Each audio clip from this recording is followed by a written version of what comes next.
বাংলার মাটিতে এই রকম হাজারো স্টেজে দাঁড়িয়ে থেকে শয়তান এই পুরো পৃথিবীতে, শয়তান এই পুরো বিশ্বে এই রকম হাজারো স্টেজে দাঁড়িয়ে থেকে সাধারণ তাওহীদি জনতাকে পথভ্রষ্ট করছে। শয়তান বাংলাদেশের শত শত গ্রামের মাহফিলে, তাফসীর মাহফিলের স্টেজে দাঁড়িয়ে থেকে বাংলার তাওহীদি জনতার ঈমানকে নিয়ে ছিনিমিনি খেলছে। প্রমাণ নেবেন? এত বড় শয়তান, এত বড় শয়তান, এত বড় শয়তান যে যেই জেনার ভয়াবহতার কথা বলে আল্লাহ রাব্বুল আলামিন কোরআনুল কারীমকে পরিপূর্ণ করে রাখলেন, তাওহীদি জনতার সামনে দাঁড়িয়ে, মুসলমান জনতার সামনে দাঁড়িয়ে প্রত্যেকটা মানুষ যারা এই স্টেজের সামনে দাঁড়িয়ে আছে সবাই মুসলমান, সবাই ঈমানদার। এই রকম ঈমানদারদের সামনে দাঁড়িয়ে থেকে হুজুর ব্যভিচারিণীর কথা বলে। এই রকম ঈমানদার মুসলমানের সামনে দাঁড়িয়ে থেকে একজন হুজুর বলে মহান রব্বুল আলামিনের নাম নিয়ে উমুক ব্যভিচারিণীর দিকে তাকাও। নাউযুবিল্লাহি মিন যালিক। আপনি বুঝতে পারেননি? আপনি তো মনে করেছেন আমি বড় টুপি মাথায় দিয়ে আছি, আমার গায়ে বড় জুব্বা আছে, মানে আমি বড় হুজুর। আপনি মনে করেছেন আমার দাড়িগুলো সাদা হয়ে গেছে, আপনি মনে করেছেন আমি লাঠি হাতে করে নিয়ে ঘুরি, আপনি মনে করেছেন আমার পিছনে 1000 হাজার হাজার ছাত্র আছে, আমার কথা শোনার জন্য হাজার হাজার মানুষ জমায়েত হয়, এর মানে সে মনে হয় আল্লামা। আপনি জেনে রাখেন, স্পষ্টভাবে জেনে রাখেন, এইরকম শত শত শয়তান বাংলাদেশের মুসলমানদেরকে, বাংলাদেশের মুসলমানদের এইরকম তাফসীর মাহফিলে দাঁড়িয়ে থেকে বাংলাদেশের মুসলমান জনতাকে নসিহত করছে। আপনাকে শয়তানকে আগে চিনতে হবে। যতক্ষণ পর্যন্ত আপনি শয়তানকে চিনতে পারবেন না, ততক্ষণ পর্যন্ত আপনি প্রকৃত আপনার ঈমানের উপর শক্তিশালী হতে পারবেন না, ততক্ষণ পর্যন্ত আপনি ঈমানের উপর টিকে থাকতে পারবেন না। আপনি দেখেন আল্লাহ রাব্বুল আলামিন এই শয়তানকে সামনে রেখে কতগুলি পদক্ষেপ গ্রহণ করেছেন। আল্লাহ প্রথমত, মহান রব্বুল আলামিন প্রথমত এই শয়তান শব্দটাকে কোরআনুল কারীমে 80 বারের বেশি উল্লেখ করেছেন, একবার দুইবার নয়। শয়তান শব্দটাকে 80 বারের বেশি উল্লেখ করেছেন। আল্লাহ রাব্বুল আলামিন শয়তানকে খারাপ জিন বললেও পারতেন, কিন্তু আল্লাহ রাব্বুল আলামিন শয়তানকে খারাপ জিন বললেন না কোরআনুল কারীমে। আল্লাহ রাব্বুল আলামিন শয়তানকে ওয়াসওয়াসা দানকারী জিন বললেন না। আল্লাহ রাব্বুল আলামিন শয়তানকে ইবলিস বললেও পারতেন, আল্লাহ রাব্বুল আলামিন শয়তানকে ওয়াসওয়াসা দানকারী ইবলিস বলেননি কোরআনুল কারীমে।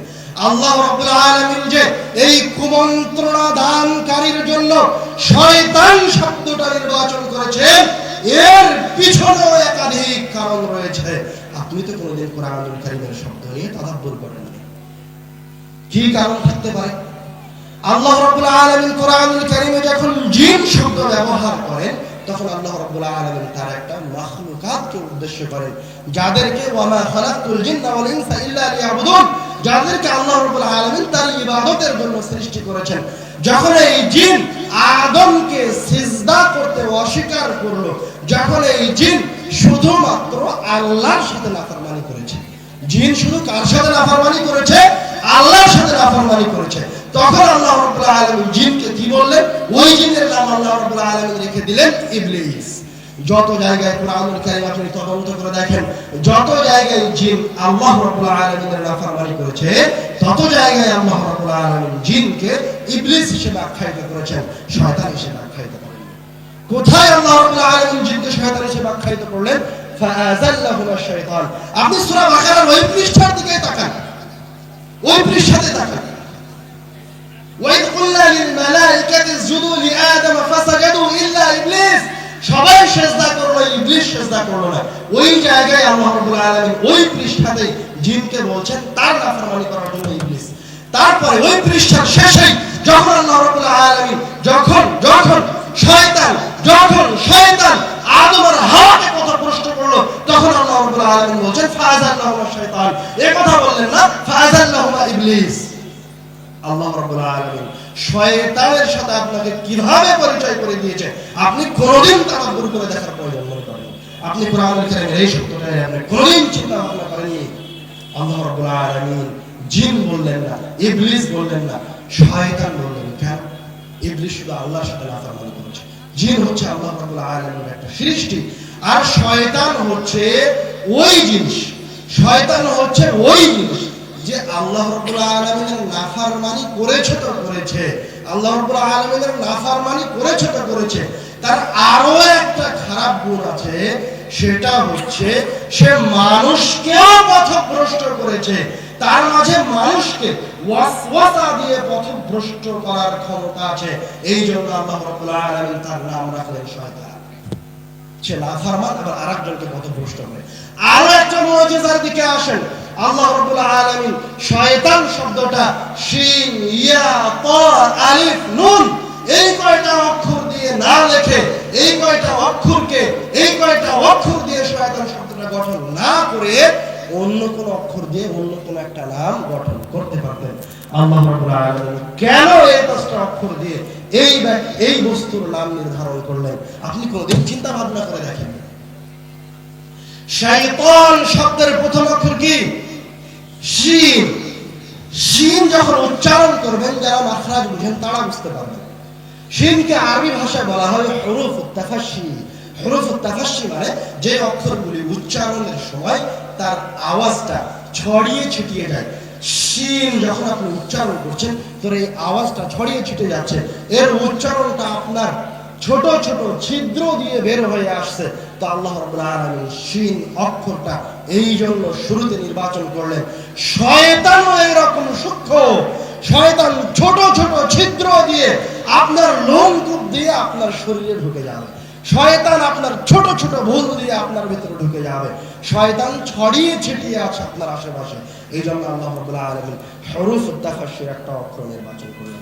তারপরে আসেন আল্লাহ রাব্বুল আলামিন আরেকটা অক্ষর নির্বাচন করেছেন, তার নাম হচ্ছে তা। আরবি ভাষায় তা হচ্ছে হুরুফুশ শিদ্দা। আরবির অক্ষরগুলির মাঝে সবচেয়ে শক্তিশালী অক্ষরের একটা অক্ষর হচ্ছে তা। যারা মাখরাজ উচ্চারণ করতে জানেন, যারা মাখরাজ জানেন, ওরা জানেন যে তা উচ্চারণ করতে কতখানি শক্তি লাগে। অন্য কোনো অক্ষর উচ্চারণ করতে এত শক্তি লাগে না। আল্লাহ রাব্বুল আলামিন এই শয়তান শব্দের মাঝখানে তা অক্ষরকে নিয়ে এসেছেন। আপনি যখন এই শব্দটা উচ্চারণ করবেন, তখন আপনি এই উচ্চারণের সাথে সাথে আপনার অন্তরে এটা অনুভব করেন যে শয়তান বড় শক্তিশালী।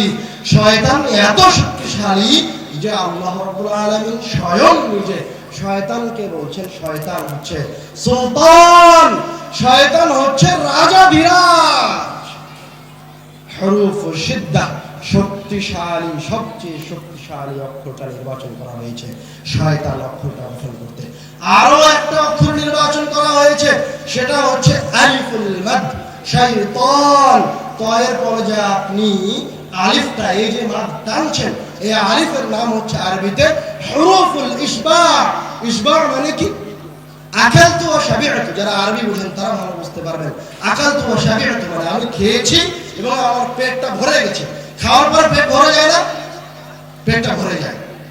তো হুরুফুল ইসবা এই জায়গায় ব্যবহার করেছেন।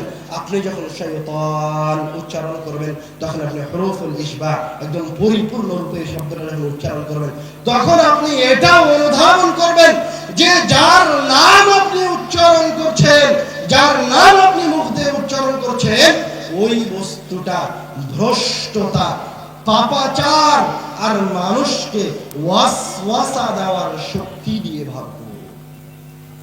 আমি আপনি কোনদিন কোরআনুল কারীমের কোন আয়াত, কোন শব্দ, কোন অক্ষর নিয়ে তাদাব্বুর করে চিন্তা ভাবনা করে দেখার প্রয়োজন ভুল করিনি। আমরা বলছিলাম আল্লাহ রাব্বুল আলামিন কোরআনুল কারীম তেলাওয়াত করতে বললেন তেলাওয়াত শুরু করতে বললেন শয়তান থেকে আশ্রয় চেয়ে। আমরা এবার শয়তানের ভয়াবহতা শেষ করে কুরআনুল কারীমের কিছু বৈশিষ্ট্য এবং সূরার ফজিলতের দিকে এগিয়ে যাই। আল্লাহ রাব্বুল আলামিন কুরআনুল কারীমে বলছেন, ইয়া আইয়ুহান নাস ক্বাদ জাআতকুম মাও'ইযাতুম মির রাব্বিকুম ওয়া শিফাউন লিমা ফিস সুদূর। এই আয়াতের দিকে যদি লক্ষ্য করেন, একবার ভালো করে দৃষ্টি দেন, তো দেখবেন আল্লাহ রাব্বুল আলামিন এই আয়াতটা শুরু করেছেন ইয়া আইয়ুহান নাস।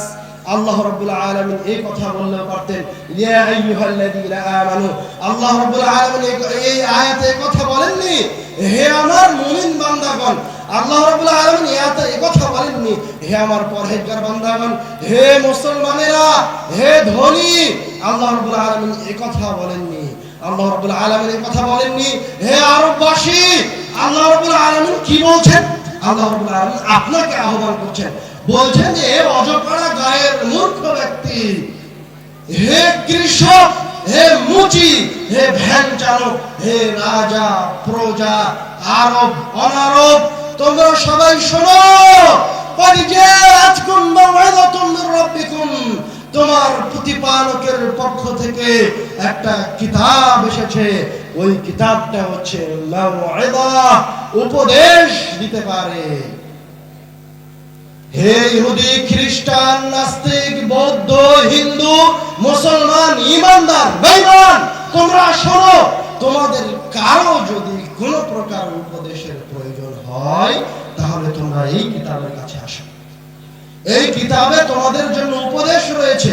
তোমরা যদি এই কিতাবের কাছে আসো তো এই কিতাব তোমাদেরকে সবচেয়ে উত্তম উপদেশ প্রদান করবে। তারপরে কি করবে?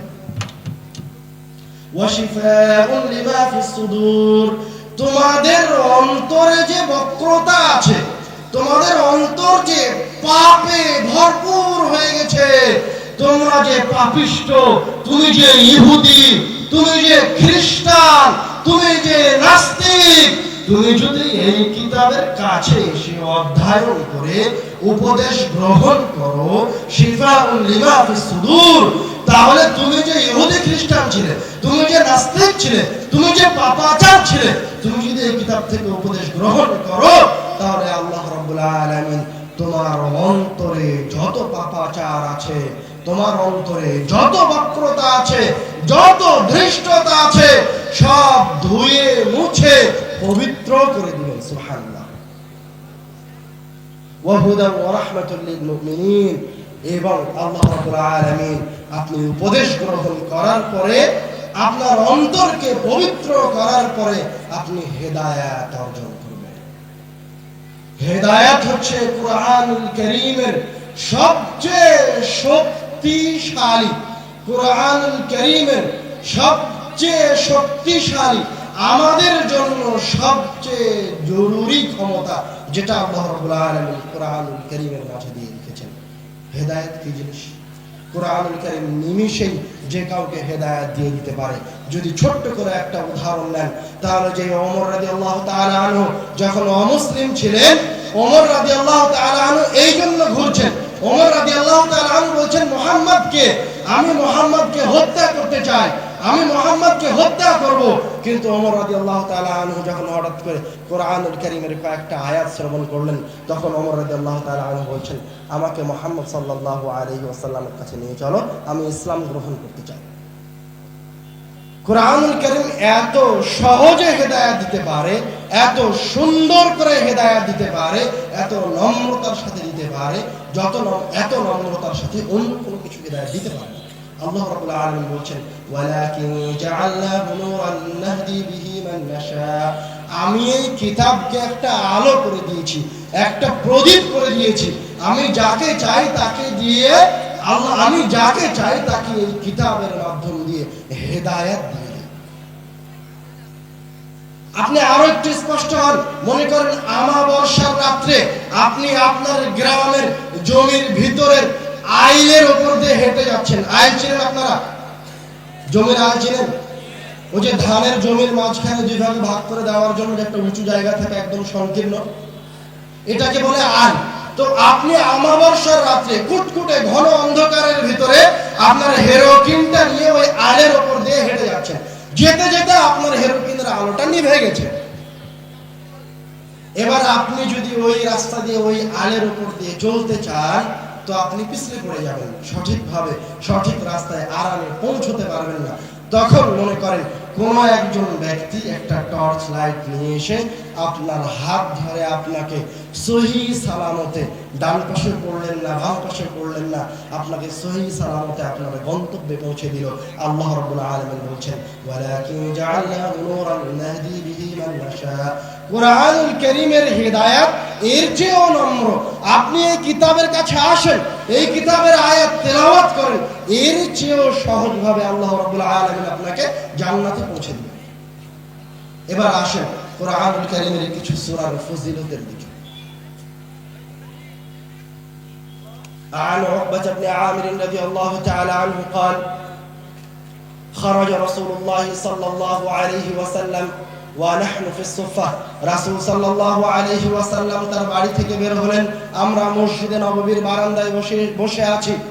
রাসূল সাল্লাল্লাহু আলাইহি ওয়াসাল্লাম আমাদেরকে এসে বলছেন আফালা ইয়াগদু আহাদুকুম ইলা রাসূল সাল্লাল্লাহু আলাইহি ওয়াসাল্লাম আমাদেরকে এসে বললেন তোমাদের মাঝে কি এমন কেউ আছে যে বুধান অথবা আতিক নামক বাজারে গিয়ে কোন প্রকার পাপ কাজে লিপ্ত না হয়ে আত্মীয়তার সম্পর্ক ছিন্ন না করে এই দুইটি বাজারে গিয়ে ফ্রিতে বিনামূল্যে সবচেয়ে দামি উঁচু কুচ বিশিষ্ট দুইটি উটনিকে নিয়ে আসবে? তোমাদের মাঝে কি এরকম কেউ আছে যে এইরকম বড় পুরস্কার পেতে চায়?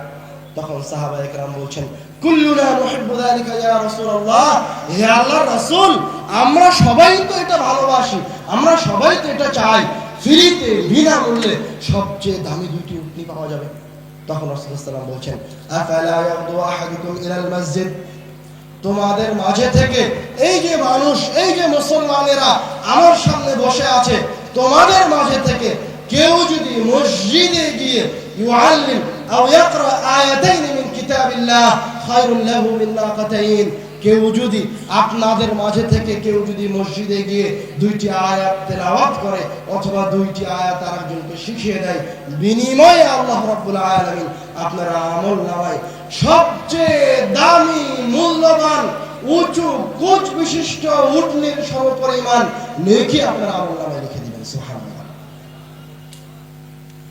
তারপর রাসূল সাল্লাল্লাহু আলাইহি ওয়াসাল্লাম বলছেন وثلاث خير من ثلاث واربع خير له من اربع ومن اعدادهن من الابل। এইভাবে আপনি যতগুলি আয়াত মসজিদে গিয়ে তেলাওয়াত করবেন অথবা যতগুলি আয়াত মসজিদে গিয়ে আরেকজনকে শিখিয়ে দিবেন, আপনার প্রত্যেকটা আয়াতের বিনিময়ে আপনার আমলনামায় একটা করে সবচেয়ে দামি উটনির সমপরিমাণ নেকি